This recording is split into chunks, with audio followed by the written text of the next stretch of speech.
nada como tu. O pessoal já conhece toda a tua carreira, fez coisas muito divertidas, já animaste muito português e tu és das maiores estrelas do país, não é? Assim, até bastante discreto, não és muito rock and roll, e é isso que nós gostávamos de saber, sendo uma das grandes estrelas do país já há muitos anos, porque é que nunca aproveitaste isso para varrer uma data de gajas e estar sempre bêbado e drogado e não sei o quê? Ou não contas?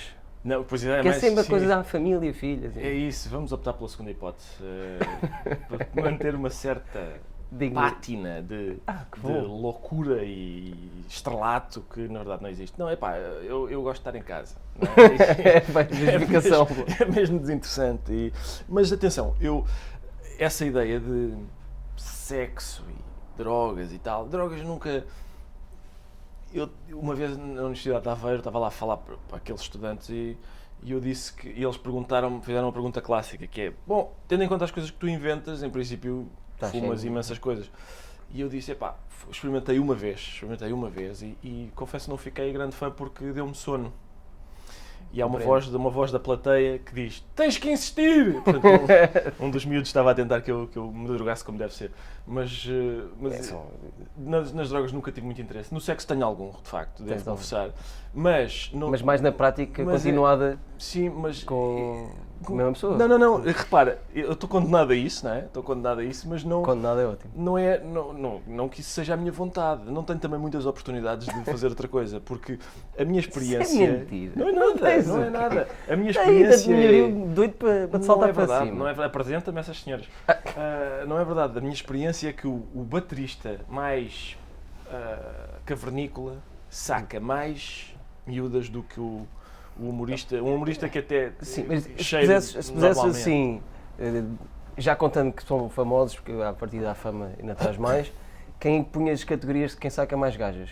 Músicos primeiro? Músicos primeiro, sem dúvida nenhuma. Músicos, porque ainda não tive a falar sobre isso, porque repara, a música é uma construção, aquilo é tudo muito teatral, por mais despojado que seja o número da banda em causa, por mais despojado cenicamente que seja, aquilo é uma construção, faz sonhar, a música provoca um tipo de emoção que o humor é o contrário.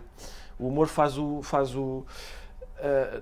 não é uma construção, não faz sonhar, antes pelo contrário, faz descer à terra e desmonta as coisas. É dizer, olha, vês as tuas ilusõezinhas, olha a parte de trás, estão aqui os parafusos todos, isto não presta, e isso não faz com que miúdas queiram atirar nos sutiãs. Não me estás a convencer. Não, mas é verdade. Estás a esforçar-te e tal, mas não acredito que... Se calhar ainda vais a tempo de ter uma carreira na música. Eu estou nisto pelas gajas. Então fizeste mal, optaste mal, Diogo. Optaste mal. Tu escreves uma piada. Grande êxito. A seguir não vais contar a mesma piada. Não pode ser. Os músicos inventam uma música. Dralin, as pessoas pedem a música. Não, canta-me aquela outra vez, não cantes novas, não faças novas. Eu quero aquela. E depois eles tocam, gravam um disco, depois a seguir dizem, agora vou tirar a viola da ficha e vou tocar a mesma música unplugged. Dralin, outra vez. Agora a mesma, mas eu e o Sérgio Godinho. E assim sucessivamente. E vendem a mesma coisa. Isso é muito válido, por exemplo, para a família Carreira. Aquilo dá para os três e tudo. Sim, isso é uma linhagem em que, como uma música, que ainda por cima não era dele, era de um francês qualquer. Exato. E depois aquilo dá para... Já nem me tinha lembrado disso, sim. É possível haver um franchise. Gerações ali. Já disseste uma piada durante o sexo e foi constrangedor para toda a gente? Eu receio que o meu próprio sexo seja ele extraordinariamente humorístico, e enfim, seja chover no molhado, eu estar a tentar... Acho que basta o meu esforço. A pessoa que só ias dizer pénis. Não. Isso também. Que é mesmo uma coisa... como é que eu diria? Média. Sim. Mas já conseguiste 2 filhas também, nem tudo. Eu acho que o essencial está feito, não é? Exato. Gato Fedorento e Ricardo Araújo Pereira, em particular, influenciaram milhões de pessoas. E são claramente, para quem gosta e para quem não gosta, um marco na comédia portuguesa e na televisão. Até que ponto é que isso é bom ou mau? Ou é completamente diferente? É um bocadinho, sinceramente é um bocadinho. É indiferente porque, em última análise, é sempre indiferente. É claro que eu fico até comovido quando pessoas na rua me vêm agradecer, como se o que eu fizesse fosse um serviço de que elas necessitam e não fosse a minha profissão, não fosse uma coisa que eu faço por motivos exclusivamente egoístas, que são dois, pagam-me, em primeiro lugar, e segundo, eu gosto de ver aquilo que acontece à cara de uma pessoa quando eu a faço rir. Eu adoro ver isso. Gosto imenso de ver isso. E, portanto, eu faço isto por dois motivos exclusivamente egoístas. Sim, sim. Que haja pessoas a agradecer ou a dizer isso que acabaste de dizer, e que me acontece agora com uma frequência, que é homens já com barba que dizem: epá, quando eu era puto. E eu: como assim era puto? Isto já foi há tanto tempo. Fico mesmo perturbado com essa ideia de que havia crianças que agora são... Como nós? Pois, exato, se calhar é isso. Não te sintas velho, mas eu estava no secundário e dizia as duas falas de cor, mas estava no secundário. Pois, e tu já estavas a fazer brincadeiras de comédia. É realmente deprimente. Há aquela frase do Woody Allen que a gente nunca deve esquecer, que é: eu gostava de obter a eternidade não através do meu trabalho, mas através de não morrer. E essa é uma boa ideia, Isso, um gajo ser lembrado agora, ou daqui a uma semana, ou daqui até a 20 anos, na hipótese remota disso, não interessa muito, na medida em que... Vamos lá todos parar. Exatamente. E, portanto, há outras coisas um pouco mais importantes. Mas então, achas que não, em última instância, nunca consola o nosso medo da morte e saber que vamos lá todos parar, não te consola de maneira nenhuma, de certa maneira deixar um legado... Um legado, se calhar é uma palavra pesada, mas deixar uma obra feita e uma obra bem feita, exatamente. Porque acaba por não consolar de maneira alguma. Não, já reparaste que é tudo, de um certo ponto de vista, são tudo vaidadezinhas que não se aguentam perante o contraponto, que é falecer. E, portanto, sim, é isso. Mesmo na hipótese remota, imagina, de que, e digo remota sem mágoa nenhuma, porque eu acho que é assim que o mundo deve ser. Toda a gente sabe quem é o Júlio César, não é o guarda-redes do Benfica, o imperador romano. De certeza que o Júlio César teve humoristas que faziam um pouco dele, mas a gente não sabe o nome de um. Toda a gente sabe, enfim, o nome de vários reis. Não sabe o nome de um bobo. E, portanto, isso é justo. Eu acho que é justo. É assim que o mundo deve ser.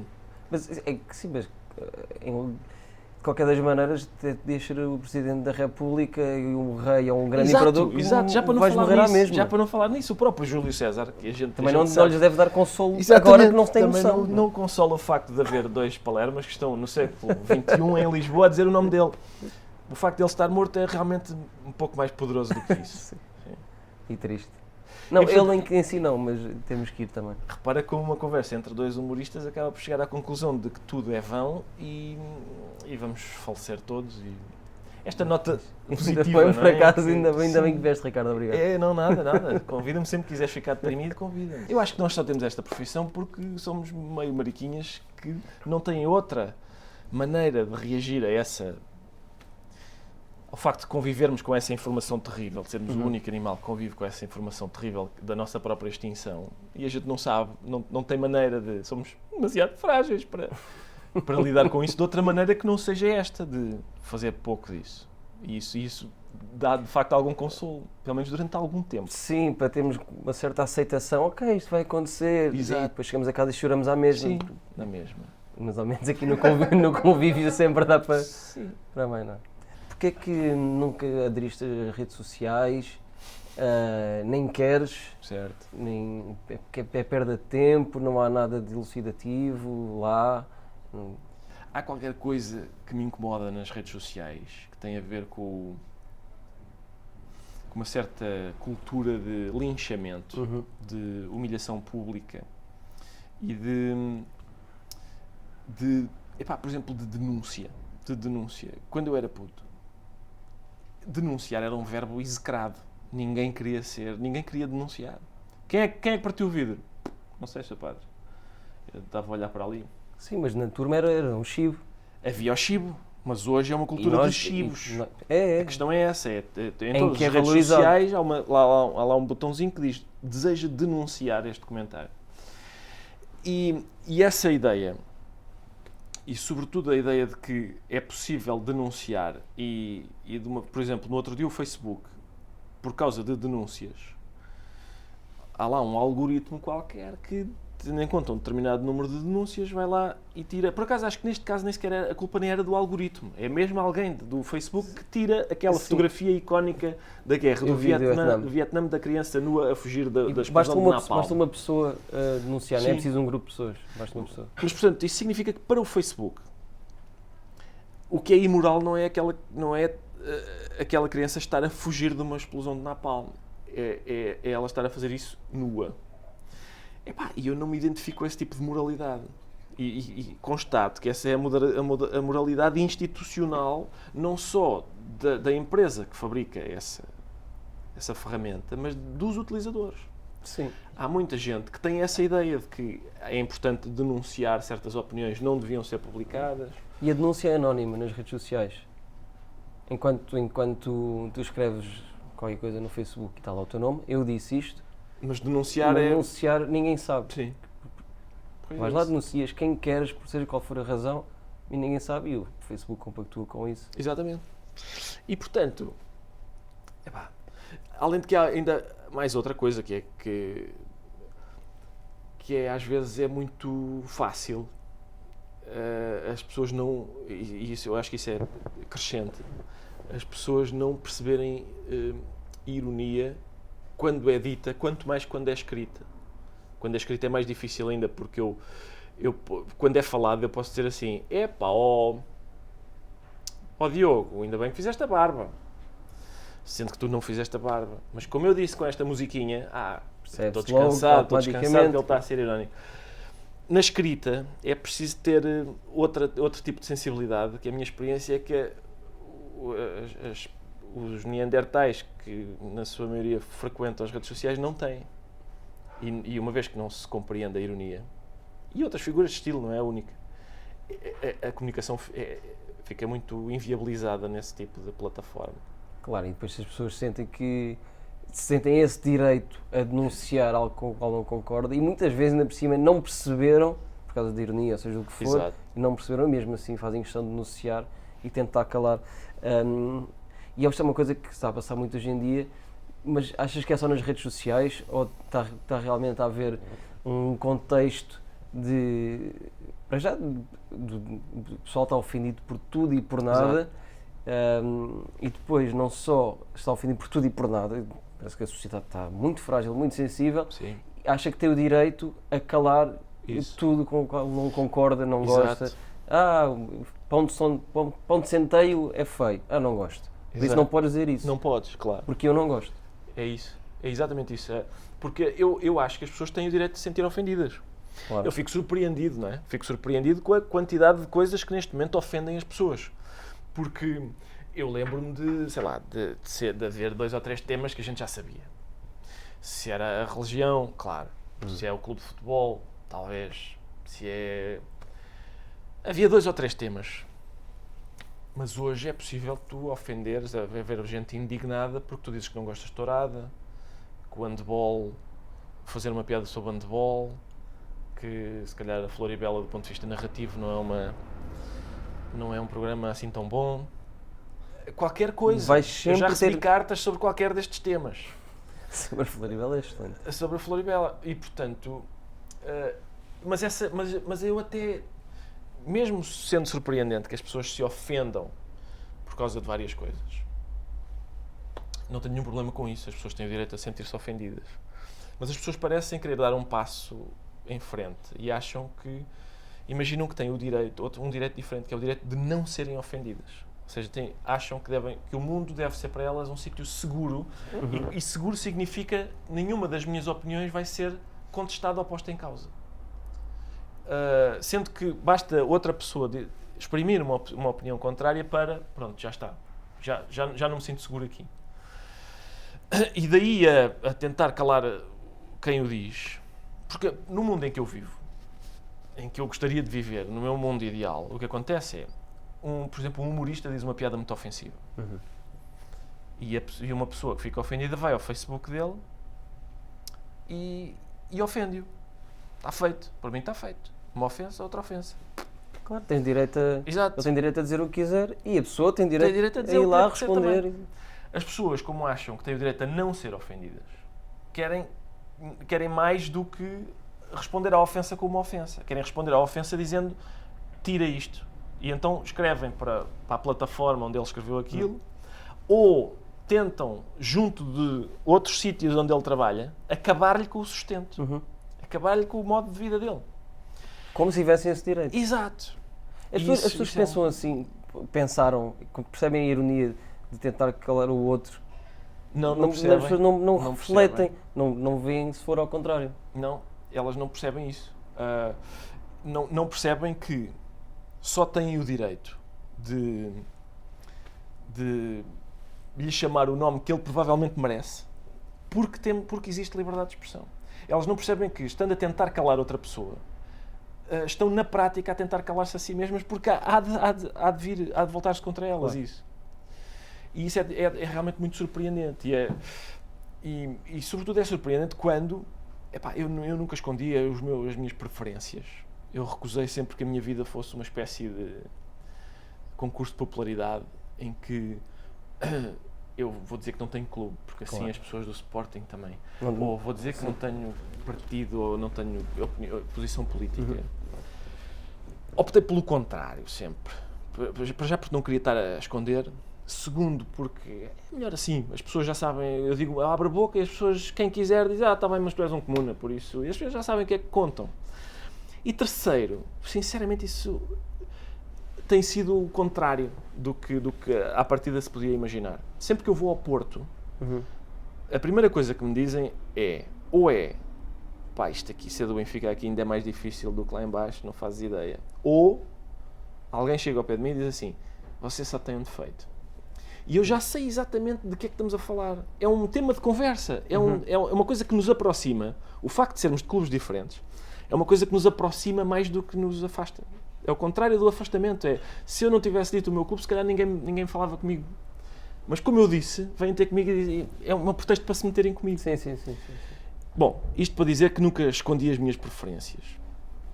Já não sei onde é que é com isto, mas era uma conversa com muito valor. Sim, muito valor. Mas porquê que achas que estamos a chegar a este ponto? Porquê que eu acho que as redes sociais têm muita influência nisto, mas porquê que a sociedade está tão afetada? Porquê que estamos cada vez mais ofendidos? Já sei onde é que ia com aquilo. É por causa disso que estás a dizer. E a razão pela qual eu acho que estamos a chegar a este ponto é, infelizmente no meu caso, que sou de esquerda, e nunca neguei isso, era aqui que eu queria chegar. Para mim causa-me alguma perplexidade que esta compulsão para calar parta de uma boa parte da esquerda neste momento. Porque ao longo dos tempos as tentativas de calar as outras pessoas sempre a gente habituou-se a que viessem mais vezes da parte da direita religiosa, por exemplo. Nem toda a direita é preciso ser justo, mas mais da parte da direita religiosa. E agora, também não é de toda a esquerda, também é preciso ser justo nesse ponto. Mas agora eu sinto que muitas vezes é a esquerda que pretende, a propósito por exemplo, da questão aquilo que se chama o politicamente correto, que é uma expressão que gera muitas confusões, porque eu já vi pessoas defenderem o facto de eu sou politicamente correto porque tento ser politicamente correto. Ora, toda a gente tenta. Até um nazi acha que está a ser politicamente correto, porque aquilo na verdade dele, claro. Exatamente. Mas a expressão politicamente correto não é isso que significa. Não é o que essas duas palavras significam isoladamente. O que a expressão politicamente correto significa é, no fundo, uma estratégia de controle da linguagem, de criar certos interditos. E controlar a linguagem para quê? Para controlar também o pensamento. Claro. E eu não gosto de tentativas de controlar o pensamento, mesmo quando vêm do meu quadrante. Não gosto. Portanto, essa ideia, que é no fundo a ideia do politicamente correto, que é que certas pessoas precisam de ser protegidas de certas palavras. Eu acho abominável porque é incapacitante para as pessoas a quem se dirige. Por exemplo, e mais, o politicamente correto parece reivindicar uma espécie de intervenção que faz com que haja uma evolução moral nas pessoas. Há um caso muito engraçado, que é o caso da palavra velho. Digamos que o politicamente correto decidiu que que os velhos não aguentam a palavra velho. E então mudou para sénior. Nos jornais há associações que se dedicam a escrever para os jornais a dizer neste momento não é inaceitável designar uma pessoa por velho, é sénior que se diz. Passado uns anos, os mesmos grupos, as mesmas universidades que têm uma comissão de linguagem inclusiva chegaram à seguinte conclusão: chamar sénior aos velhos é um bocado ofensivo, porque estamos a eufemizar a ideia de velho como se houvesse algum mal em ser velho, por isso vamos voltar para velho.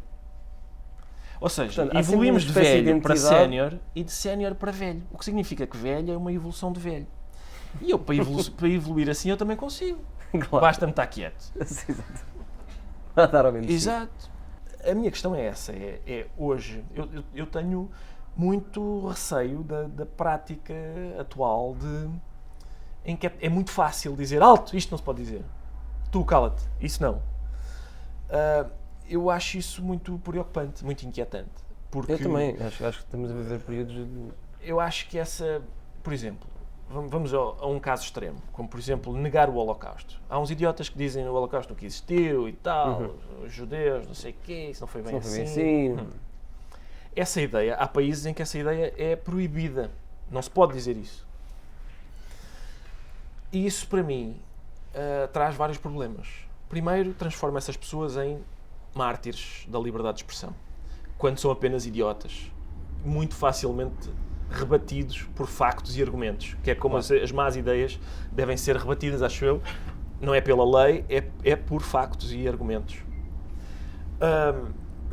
Segundo, parece dar a ideia de que nós, que temos razão, que sabemos o que aconteceu, não temos argumentos suficientemente fortes para rebater. Para combater isso, sim. Terceiro, se uma ideia não admite ser contestada, é muito fácil que essa ideia se transforme rapidamente, passe de uma convicção para um dogma. Tu deixas de saber justificar essa posição. Dá uma certa força a quem a diz. Exato. Porquê é que não posso falar disto? Porque se calhar tem razão. Exatamente. É isso mesmo. Esse exato argumento foi usado por uma senhora judia, especialista nas questões do Holocausto, que é contra a criminalização dos idiotas que dizem que o Holocausto nunca existiu. É exatamente essa. Poxa, eu não posso dizer, é porque há alguma coisa aí. É porque há aí alguma coisa, uma marosca. Claro. Esse é exatamente o argumento dela. Essa ideia de criar um mártir, um tipo que não pode dizer que é injustiçado, quando na verdade é apenas um energúmeno. E mesmo que às vezes seja doloroso ouvir determinados energúmenos falar, eles têm que poder falar. Exato. E nós que temos que conseguir rebater os argumentos. E mais, eu não confio em ninguém para dizer, olha, isto não pode ser dito. Quem é que decide? Quem é que decide a partir de quando é que um discurso é demasiado ofensivo, ou demasiado absurdo, ou demasiado errado? Em quem é que a gente confia para fazer isso? É até uma questão de higiene. Para mim é uma questão de higiene. É uma questão de higiene a gente saber. Quando um idiota está calado, tu não sabes que ele é idiota. É muito difícil saber. Por exemplo, a minha gata, eu não tenho um guizo. Por isso eu nunca sei onde é que a gata anda. Nunca sei. Ainda por cima ela tem a mania que é um felino e anda sempre, aparentemente, a tentar matar-me. Eu nunca sei onde é que ela anda. Nunca sei dela. Quando ela tinha um guizo, eu sabia. Porque aquilo abana e ouço. A liberdade de expressão. A questão é que não se precisa, porque a liberdade de expressão é o guizo no pescoço do idiota. Tu assim sabes onde é que eles andam. É ótimo. Olha, está ali deixa-me atravessar a estrada. É excelente. É uma coisa higiênica, acho eu. Mas é realmente perigoso.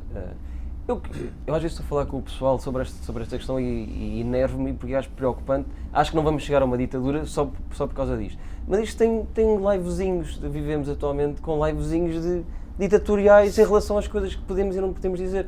E a televisão, acho que a televisão é cada vez mais censurada. Tu já sentiste censura profissionalmente? Nunca, tive muita sorte, nunca senti isso. Mas sinto, por exemplo, desde que há internet, desde que há redes sociais, por exemplo, é mais fácil agora, por uma coisa de nada. Às vezes há uma coisa que eu digo às vezes a gente diz coisas porque quer mesmo chatear, quer. Outras vezes são coisas de nada. Então, havia uma referência a uma modalidade desportiva e os praticantes dessa modalidade é o suficiente para os irritar. Ou há uma referência, às vezes basta uma referência. Isso nota-se mais agora. Mas eu acho que, repara, uma semana depois dos cartunistas do Charlie Hebdo terem sido abatidos a tiro, o Papa fez umas declarações dizendo, não, claro, isto não. Mas, disse ele, e essa é a parte preocupante, uma vez que se trata do líder espiritual de 1/4 da humanidade. A partir daí que põe disse ele, se este meu amigo disser uma coisa muito desagradável sobre a minha mãe, isso espera-lhe um soco. O que eu espero é um soco. É o próprio Papa que diz que é legítimo responder a palavras com agressões físicas, sim.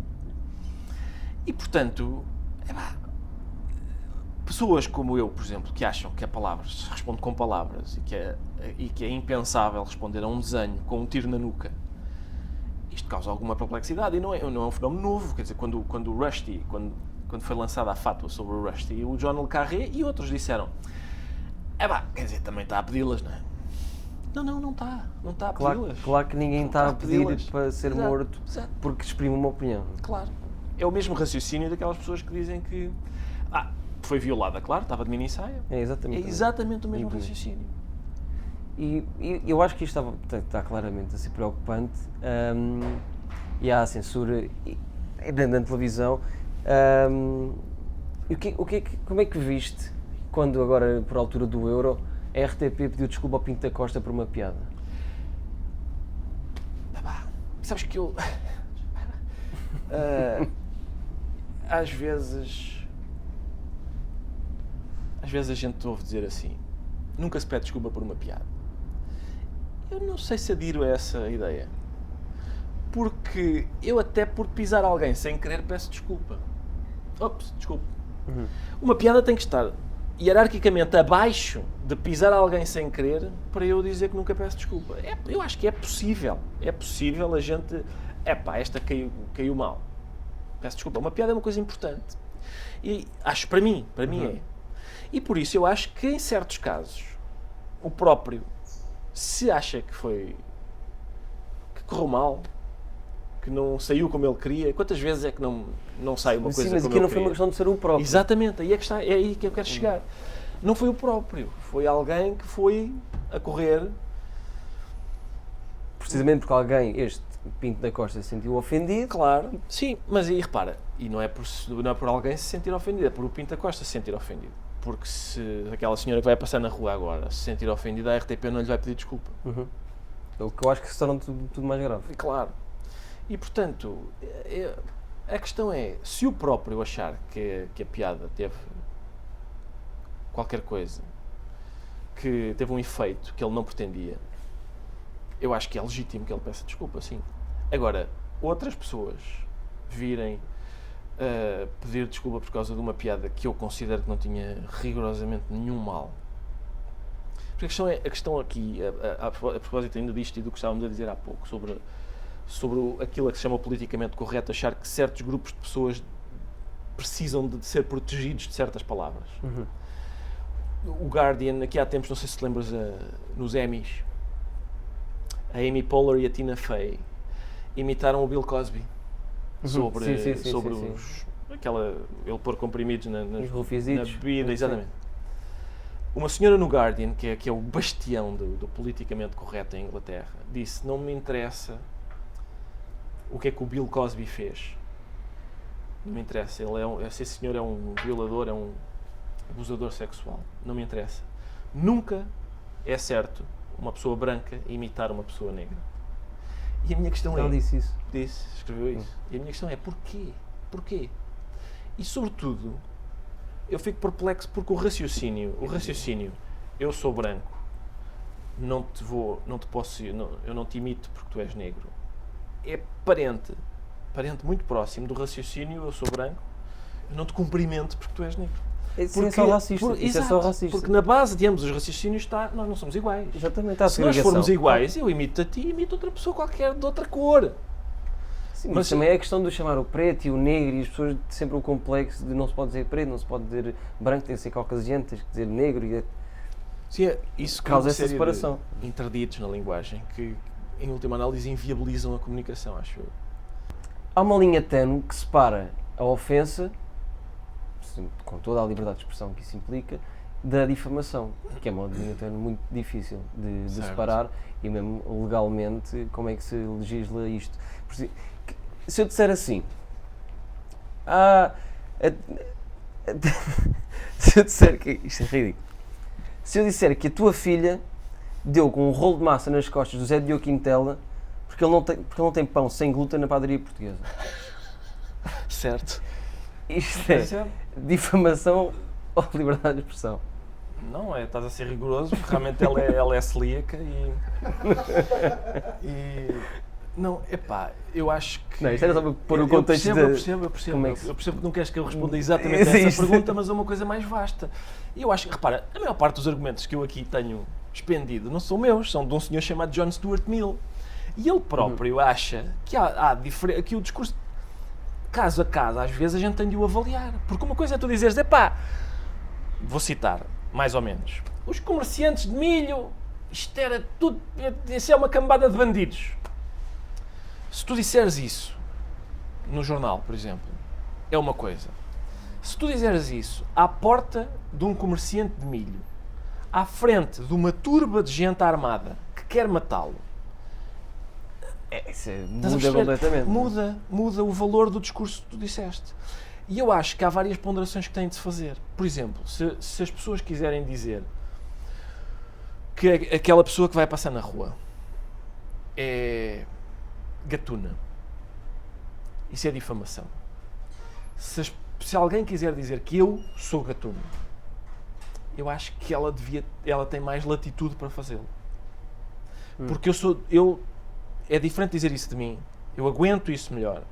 Tenho mais fóruns onde me defender. Tenho mais capacidade para responder a essa agressão do que uma senhora que vai na rua. Se eu disser o meu vizinho é pedófilo, isso é uma coisa. Se alguém disser ou insinuar sobre o Presidente da República que ele é ladrão, eu acho que são delitos diferentes. Aliás, eu acho que não é um delito. Eu acho que o Presidente da República deve ter arcabouço para aguentar com esse tipo de coisa. Que uma figura pública também deve ter mais elasticidade para aguentar do que... E assim, enfim, há vários casos. Tem sempre um contexto. O perigo do que está a acontecer atualmente é porque está a ser levado tudo no mesmo saco. Exato. E a ser tudo considerado uma ofensa e censurado. A minha oposição a restringir o discurso costuma ser confrontada com uma hipótese mais, digamos um pouco mais dura do que essa, que é, por exemplo, eu acho que a chamada lei do piropo, eu não tenho nenhuma simpatia por gajos que na rua dizem nenhuma simpatia por isso. Acho que isso é a marca registada do imbecil. Acho que puni-lo criminalmente é um atentado à liberdade de expressão. Exato. Costumam dizer-me, sim, mas se uma das tuas filhas for na rua e um gajo lhe disser comia-te toda, gostas? Claro que não gosto, pá. Claro que eu não gosto. Mas a questão é, as minhas filhas não são frágeis. As minhas filhas não são frágeis. Elas sabem, se isso acontecer, quando isso acontecer, que a culpa daquilo não é do que elas têm vestido, do corpo delas, a culpa de uma idiotice é sempre do idiota. Primeiro ponto. Segundo, eu vou esforçar-me para que elas saibam, vou dar-lhes o mesmo conselho que eu daria se elas fossem meus filhos, se fossem filhos em vez de filhas, que é não se responde a provocações de idiotas. Uma coisa, quando vais na selva e um gorila levanta-se, não vais lá falar com ele, não se mexe com bestas. Quando estiveres a uma distância segura, se quiseres, coisa que eu não recomendo, Mas se quiseres dizer, vai para a puta que te pariu, ó filha da puta do caralho, podes. E tens esse direito. Tens que ter esse direito. E não tens menos direito de o fazer por seres uma menina. Não tens menos direito de fazer. Não recomendo. Mas se olhas à volta e dizes, estou confortável, olha aqui só o Marisa agora. Exatamente. Às vezes parece que nós não gostamos de ouvir de certas pessoas. Não apetece, mas... Não apetece, claro. Mas temos de ser coerentes. Não é? Sobretudo convém não esquecer que às vezes parece que a gente valida o discurso dos idiotas, porque a gente diz, não, ele deve poder falar. Então quer dizer que gostas disto.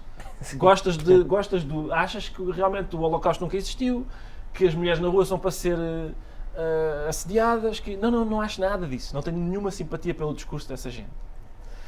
Mas essa causa alguma perplexidade ao outro lado desta discussão, que a gente diga que há algum valor. Para quê? Liberdade de expressão, mas é liberdade de expressão dizer olá, boa, comia toda. Lamento, mas de facto, é um discurso abominável, mas que eu acho que não deve ser criminalizado. Sim, porque as pessoas...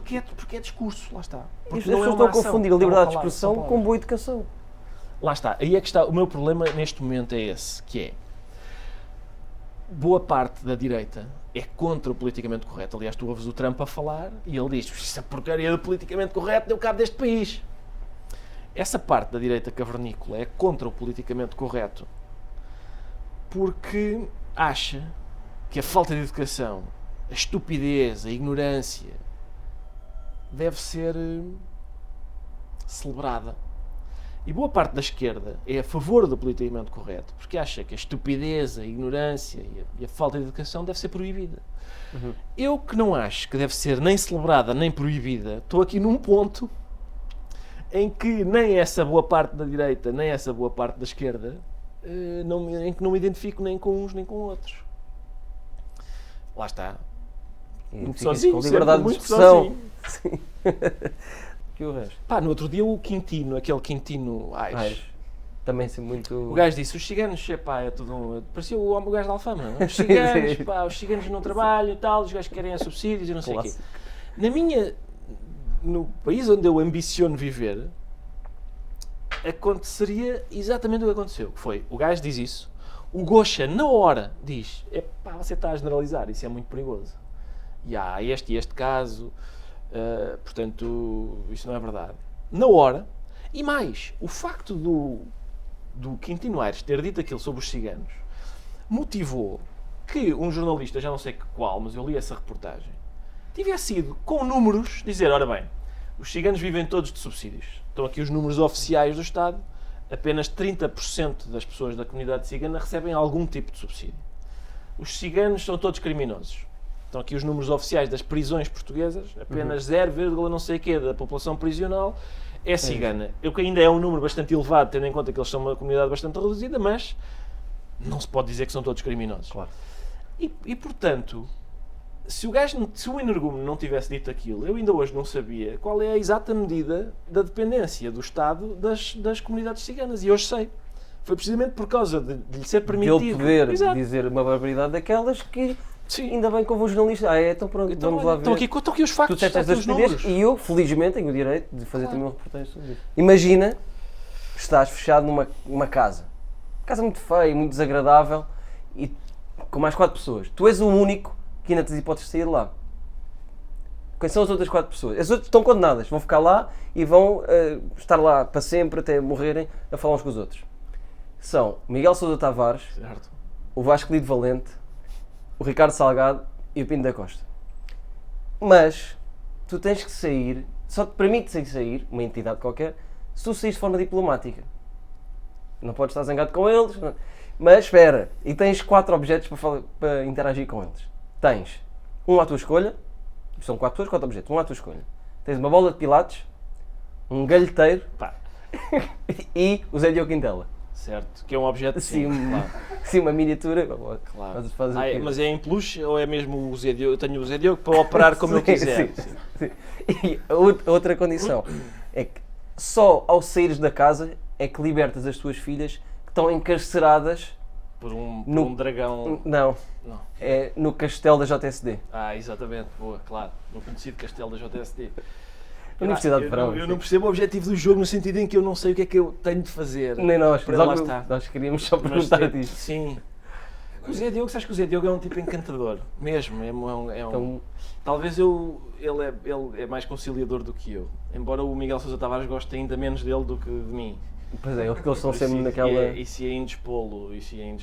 Tinhas que para falar com outro. Sim, claro. Há 2 ou 3 estratégias que eu não posso revelar enquanto as câmaras estiverem ligadas, e o microfone também. Já dizes a seguir. Mas eu tinha então de encontrar ali um consenso, não é? Entre toda essa gente. Que tu gostas e aprecias bastante. Sim. Gente. E ainda podes escolher um objeto, certo? Um objeto. Pois, o objetivo, acho eu, é deixá-los entretidos para tu poderes ir embora sem que ninguém venha atrás. Claro. Pela mesma porta. E ficavas descansado a saber que essas 4 pessoas estavam só numa casa e tu podias voltar à sociedade. Claro. Eu não sei que tipo de coisa é que entretém ao mesmo tempo Vasco Polido Valente e Sousa Tavares. Esses 2 talvez haja 2 ou 3 objetos que os entretêm ao mesmo tempo. Não estás agora a lembrar nenhum específico, não posso revelar quais são, mas esses talvez fosse fácil corresponder às suas, digamos, aspirações. Agora, depois quem é que faltava-me? Faltava-me Pinto da Costa e Ricardo Salgado. E Ricardo Salgado, depois o Ricardo Salgado em princípio está satisfeito com o que já levou. Em princípio o que eu já lhe dei, já está lá. O que eu já lhe dei é mais do que suficiente para ele estar... Já está lá descansadinho. Sim, em princípio não. Ele ainda está lá a fazer pouco de ti. Sim, mais nada. Eu acho que pedir-me mais alguma coisa já era abuso, não é? Claro. Mais do que já levou. Sobre Pinto da Costa, depois, né, vai ser, era difícil. Um abraço. Não sei, eu acho que ele tem pouca vontade de me abraçar, porque eu já tive muito perto de Pinto da Costa, aliás, numa festa na Fundação de Serralves, acho eu, no Porto. E não aconteceu nada, né, como é óbvio. Não... Mas falaram-se? Não. Claramente não somos amigos na medida em que ele já me processou sem pedido de indenização, o que indica que ele está mesmo interessado em que eu vá malhar com os ossos na cadeia, quer cadeia para este senhor. É possível. E portanto é um jogo muito difícil, tenho que ir para casa pensar. Pensa nisso depois, mas atenção que tens de salvar as tuas filhas do castelo da JSD. Pois não, isso é a parte que me preocupa mais. Pois, até porque a mais pequenina cheira-me que é um bocado reacionária. Pois era, também aqui só para acabar o assunto da liberdade de expressão, que nós ontem estávamos a investigar e encontramos um estudo muito interessante de Harvard. Lá uns investigadores andaram à volta disto, linguistas, e andaram lá, e chegaram à conclusão que o Benfica é merda. Isso não tem graça nenhuma. Pronto, mas devias morrer. Se eu tivesse Facebook, estavas lixado. Ias denunciar. Não, é que fizeste muito bem. Levaste-me a acreditar que era. Por isso é que tem tanta graça. Levaste-me a acreditar que era uma conclusão científica e depois é uma estupidez que só podia sair da cabeça de um imundo lagarto. Está bem, vamos almoçar. Obrigado.